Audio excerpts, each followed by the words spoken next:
여러분 안녕하십니까? 계속해서 원주에서 전해드립니다. 강원도 하루 확진자가 일주일 만에 다시 2,000명대를 넘긴 가운데 중환자 병상 가동률이 70%를 육박하고 있습니다. 오늘 0시 기준 강원도 하루 확진자는 2,445명으로 전날보다 456명, 지난주 같은 요일보다 175명이 늘었습니다. 시 군별로는 원주가 619명, 횡성이 46명, 영월이 32명, 평창 97명 등입니다. 강원도 누적 확진자는 77만 890명으로 도민 153만 명의 절반이 넘는 50.1%에 달했습니다. 치료 중인 위중증 환자는 27명으로 중환자 병상 가동률 68%입니다. 고용노동부가 강원도에서 3천만 원 이상 고액으로 임금을 체불한 사업장 13곳을 공개했습니다. 원주와 평창에서 3곳씩, 춘천 2곳, 횡성, 영월에서 각각 1곳씩 모두 13곳으로 이들 사업장에서 10억 원이 체불됐습니다. 횡성읍 종합병원의 임금 체불액이 2억 5천만 원으로 가장 많았고 평창의 영농조합 1억 3,500만 원 순이었습니다. 원주, 횡성, 영월, 평창 지역의 체불액은 6억 9천만 원으로 강원 체불액의 70% 수준입니다. 40대 여성을 스토킹하고 집과 직장 주변을 맴돈 혐의로 구속 기소된 전직 삼선 지방의원 김모 씨의 첫 재판이 오늘 열렸습니다.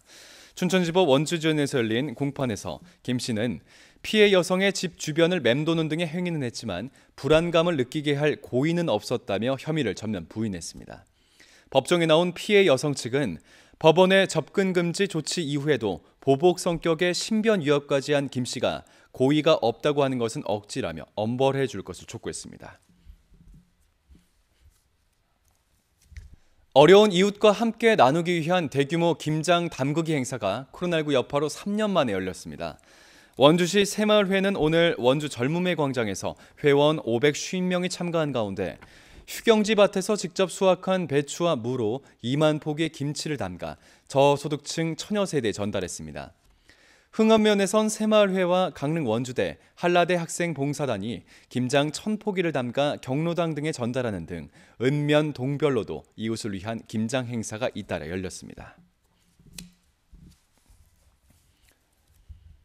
코로나19 오미크론 변이에 감염된 산모에게서 태어난 신생아가 저체중일 가능성이 높은 것으로 나타났습니다.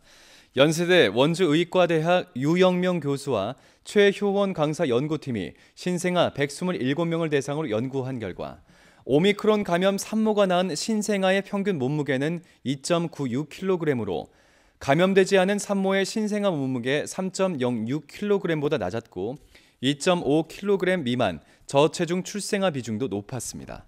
또 오미크론 감염 산모의 신생아는 출생 후 12시간까지 호흡에 기계적인 도움이 필요한 호흡 곤란 증세도 더 많은 것으로 파악됐습니다.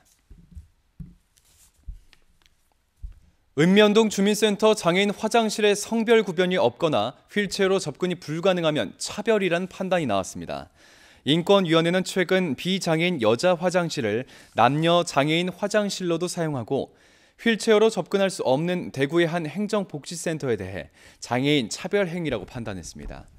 해당 지자체장에게 시정 조치가 권고되면서 비슷한 상황에 있는 강원 지역 행정복지센터와 공공기관 화장실에도 영향을 줄 전망입니다. 영월군 영월읍 영흥 8리 1원의 상습 침수 지역 개선 사업이 마무리됐습니다.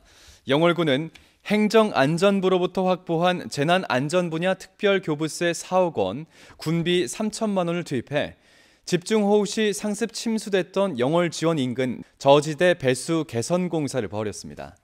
간이 비물 펌프장을 설치하고 우수관로도 개선해 지난 8월 집중호우와 태풍에도 침수 피해는 발생하지 않았다고 덧붙였습니다.